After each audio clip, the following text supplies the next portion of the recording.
What's up guys, in this video I'm going to show you that how you can repost someone else Instagram story from to your Instagram story on your own. So let's jump into the video. What you have to do first, you have to go to on your Instagram.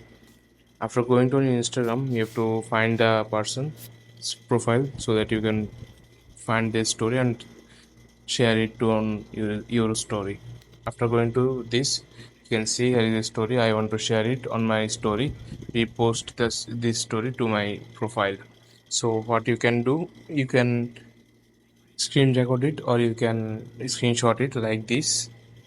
Okay, after I screenshot it, you can go back and you have to click on your profile or icon like this, and you have to choose the picture like this. Then here you can see you can upload this on your story like this, repost this. So this is the only way that you can share or you can repost anyone's story on your own without any mentions. So I hope you like this video and find this video helpful. Please leave a like on this video and subscribe my channel for more video like this. Peace.